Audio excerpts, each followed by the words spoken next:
अस्सलाम वालेकुम नाजरीन। ड्रामा से नकाब जो कि इख्तिताम को पहुंच चुका है और प्रिडिक्शन के बिल्कुल बरक्स भी रहा, क्योंकि जब तैमूर ने बिलाल पर गोली चलाई तो पीछे से उसी वक्त ईमान भी गोली चला देती हैं और इस तैमूर को गोलियों से छल्ली कर दिया। अब बिलाल जिसे गोली छू कर गुजर जाती है, मगर ये तैमूर क्रिटिकल कंडीशन में होता है। यूं कुछ वक्त बीतने के बाद बिलाल तो बिल्कुल ठीक हो गया, मगर इस तैमूर को सजा मिलती है कि अब ये कभी चल नहीं पाएगा। इधर कुछ वक्त बीतने के बाद बिलाल जो बिल्कुल ठीक हो गया, क्योंकि उसे बाजू पर गोली लगी थी मगर वो भी छू कर गुजर गई, तो बिलाल आकर तसल्ली देता है, अरे ऐसी साहिबा, इस शहर में गोली चलाने वाले बहुत हैं लेकिन खाने वाले कम हैं। तो ईमान भी मोहब्बत का इजहार करती हैं, ऐसी साहब ऐसे तो मैंने आपको नहीं चुना।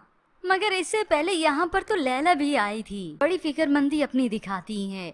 उसे बाजू पर हाथ लगाती तो ईमान को जरा भी अच्छा नहीं लगा। लैला के चले जाने के बाद तो ईमान बिलाल को दो टोक सुनाती है, आज के बाद लैला से क्लोज होने की जरूरत नहीं है। तो ईमान भी सुना देती है कि वो एक्स वाइफ भी है।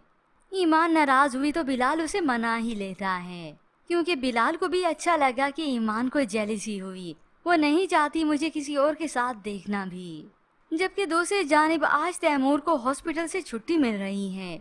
ज़ारा तो ऐसे लगे जैसे बस जाने लगी हैं, तो ताई पूछ लेती है कि तैमूर के साथ नहीं जाओगी, मगर ज़ारा ने भी सुना ही दिया, या यूं कहें तंज ही मारा, चलूंगी लेकिन आपका बेटा नहीं चल सकता। यूं माँ बाप को देखकर, खास तौर पे माँ देखकर तो बहुत परेशान होती हैं कि उसका बेटा बेड पर ही लेटा रहता है, वो उठ ही नहीं सकता, यूं दूसरों के मोहताज हो गया।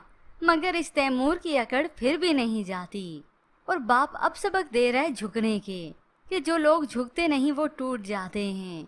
मगर तैमूर ने तो सोच लिया कि उसने हार नहीं मानी और हार कर पीछे हटना उसने सीखा ही नहीं।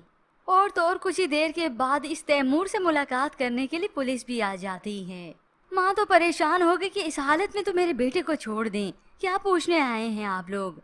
अब इस तैमूर के अंजाम की प्रेडिक्शन करना थोड़ा मुश्किल हो चुका है, क्योंकि हो सकता है एट द एंड ये मर जाए इसी अकड़ से।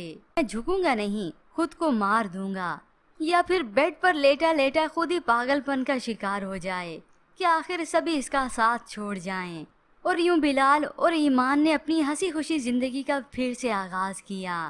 तो ऐसे में व्यूवर्स, आपको क्या लगता है कि इस तैमूर का क्या होगा अंजाम? कि अब की बार ये ज़ारा खुद इसे सबक सिखाएगी, या तैमूर अपनी मौत आप ही मर जाएगा?